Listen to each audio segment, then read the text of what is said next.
বিসমিল্লাহিররহমানিররহিম। আসসালামু আলাইকুম, আশা করি সবাই ভালো রয়েছেন। তো ভিউয়ার্স, আমি আপনাদেরকে সর্বপ্রথম একটা বিষয় বলতে চাই যে যারা আসলে উপবৃত্তির জন্য ওয়েট করতেছেন ভিউয়ার্স, আসলে তাদের জন্য একটি সুখবর। আর যারা উপবৃত্তির জন্য ওয়েট করতেছেন বা উপবৃত্তি পাবেন তাদের জন্য কিন্তু একটা আসলে চূড়ান্তভাবে একটা অনেক দুঃখের খবর রয়েছে। তো ভিউয়ার্স, আপনারা অবশ্যই অবগত রয়েছেন যে আমি আসলে আপনাদেরকে বলেছিলাম যে আসলে এনআইডি ভ্যালিডেশন, তাও আবার মনে করেন যে হচ্ছে নিজস্ব অভিভাবকের এনআইডি দিয়ে আপনাদেরকে ভ্যালিডেশন করাতে হবে। তো ভিউয়ার্স, আপনারা যারা আসলে মনে করেন অনেক পাকনামি করেন যে আমার চ্যানেলে এসে বা আমার পেজে এসে অনেকেই অনেক রকম পাকনামি করতেছেন, যে আসলে অনেক রকম ভাষা প্রয়োগ করতেছেন, তো সেই সকল পাকনাদের জন্য একটা কিন্তু আসলে খুবই দুঃসংবাদ দিয়েছে সরকার। তা হচ্ছে যে প্রধানমন্ত্রী শিক্ষা সহায়তা ট্রাস্ট আওতাধীন সমন্বিত উপবৃত্তির কর্মসূচির 6ষ্ঠ হতে দ্বাদশ শ্রেণী উপবৃত্তিপ্রাপ্ত শিক্ষার্থীদের মোবাইল ব্যাংকিং অ্যাকাউন্ট অভিভাবকের এনআইডি দ্বারা ভ্যালিডেশন প্রসঙ্গে। তো ভিউয়ার্স, এখানে বলেছে যে উপযুক্ত বিষয়ের পরিপ্রেক্ষিতে জানা যাচ্ছে যে এসএসপিএমআই সফটওয়্যার বিদ্যমান উপবৃত্তিপ্রাপ্ত শিক্ষার্থীদের মধ্যে যে সকল শিক্ষার্থী অভিভাবক এনআইডি দ্বারা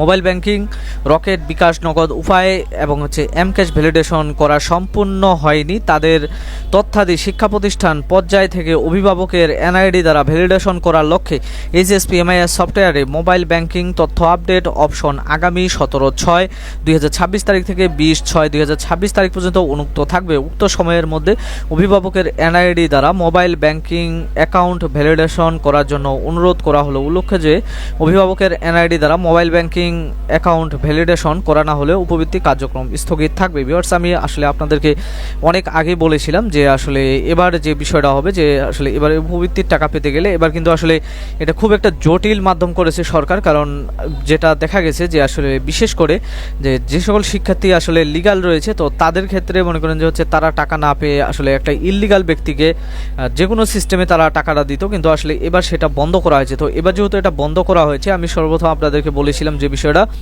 যে অর্থাৎ যে শিক্ষার্থী উপবৃত্তি পাবে সেই শিক্ষার্থীর বাবা বা মায়ের নামে নিজস্ব নামে অর্থাৎ যে এনআইডি কার্ড রয়েছে সেই এনআইডির আওতায় একটি মোবাইল ব্যাংকিং অ্যাকাউন্ট, সেটা বিকাশ, নগদ, রকেট বা উপায় বা অথবা এমক্যাশ হতে পারে, এই অ্যাকাউন্টগুলো থাকতে হবে। এবং যে সিম কার্ডটি রয়েছে সেই সিম কার্ডটি কিন্তু সেই শিক্ষার্থীর বাবা বা মায়ের নামে, অর্থাৎ যিনি এখানে মনে করেন হচ্ছে গার্জিয়ান হিসেবে রয়েছেন বা অভিভাবক হিসেবে, সেই অভিভাবকের নামেই কিন্তু থাকতে হবে। মোট কথা হলো যে আসলে এই দুইটি বিষয় যদি ঠিক থাকে, অর্থাৎ আপনার বাবার নামে বা আপনার মায়ের নামে যদি সিমটি থেকে থাকে এবং আপনার বাবা এবং আপনার মায়ের নামে যদি আপনার মনে করেন যে সেই অর্থাৎ নগদ, বিকাশ, রকেট অ্যাকাউন্ট বা উপায় অ্যাকাউন্ট বা এমক্যাশ অ্যাকাউন্ট, এটা যদি থেকে থাকে, এই চারটির যে কোনো একটি যদি থেকে থাকে তবে কিন্তু আপনারা উপবৃত্তি পাবেন। তবে আমি এই কথাটা অনেক দিন থেকে বলে আসলেও আপনারা কিন্তু আসলে এর যে প্রতিক্রিয়া বা এ বিষয়ে আমি যে সকল মনে করেন যে আপনাদেরকে পথ দেখিয়েছিলাম যে আসলে কি কি সিস্টেমে আপনারা ভ্যালিডেশনটা সম্পূর্ণ করবেন, তারা সেটা বাদ দিয়ে মনে করেন যে বিভিন্ন অসাধু পন্থা অবলম্বন করেছেন। তো তাদেরকে আমি দুঃখের সাথে জানাবো যে আসলে তাদের উপবৃত্তি মনে করেন যে অলরেডি এটা বন্ধ হয়ে গেছে। কারণ আজকে শুক্রবার এবং আজকে বৃহস্পতিবার, আগামীকাল শুক্রবার ও শনিবার, এই দুই দিন এমনিতেই স্কুল বন্ধ রয়েছে।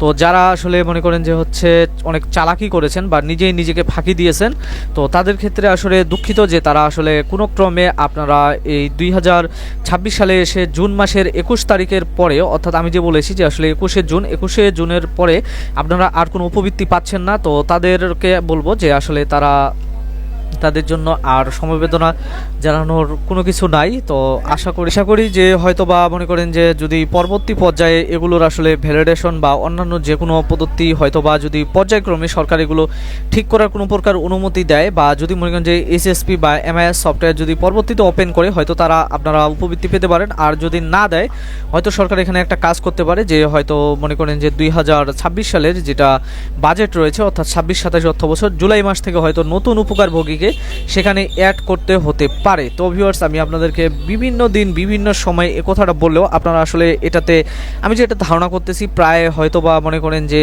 আমার যেটা একটা ধারণা প্রায় 30 থেকে 40 হাজার স্টুডেন্ট, তো তাদের মনে করেন যে হয়তো আইডির সমস্যা রয়েছে। তো এই 30 থেকে 40 হাজার স্টুডেন্ট আপনারা কেউ একজনও একটি টাকা উপবৃত্তি পাবেন না। এটা যে একটা সরকারের চ্যালেঞ্জ। কারণ এই যে সরকার রয়েছে অর্থাৎ বিএনপি গভর্নমেন্টের তারেক রহমান, তো উনি কিন্তু আসলে জিরো টলারেন্স দুর্নীতি ঘোষণা করেছে। তো যেহেতু জিরো টলারেন্স দুর্নীতি, তো উনি যেটা ঘোষণা দিবে ওটার পরিপ্রেক্ষিতে প্রধানমন্ত্রী শিক্ষা সহায়তা ট্রাস্টের অন্য কিছু করার উপায় নেই।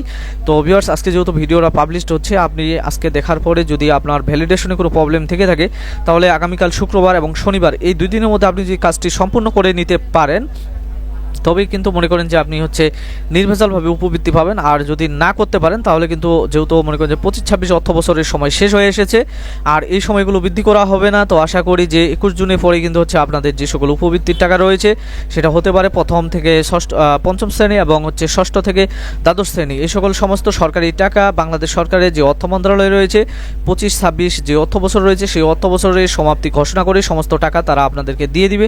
এখন আপনার অ্যাকাউন্টের কারণে আপনি যদি না পেয়ে থাকেন এটার জন্য কিন্তু আসলে বাংলাদেশ সরকার কোনো প্রকার দায়ী থাকবে না। তো ভিউয়ার্স, আপনি আশা করব যে আপনাদের যাদের এই সকল ভ্যালিডেশন সমস্যা রয়েছে তারা খুব দ্রুত আপনাদের স্কুলের সাথে যোগাযোগ করে আপনারা আপনাদের যে অ্যাকাউন্টগুলো রয়েছে সেই অ্যাকাউন্টগুলো সচল করে নিন। সচল করে নিলে কিন্তু আসলে আপনারা 21 জুনের পর থেকে উপবৃত্তি পাবেন, তার আগে উপবৃত্তি পাওয়ার কোনো প্রকার চান্স নেই। তো ভিউয়ার্স, আশা করি বুঝতে পেরেছেন। ভালো থাকবেন, সুস্থ থাকবেন, ধন্যবাদ।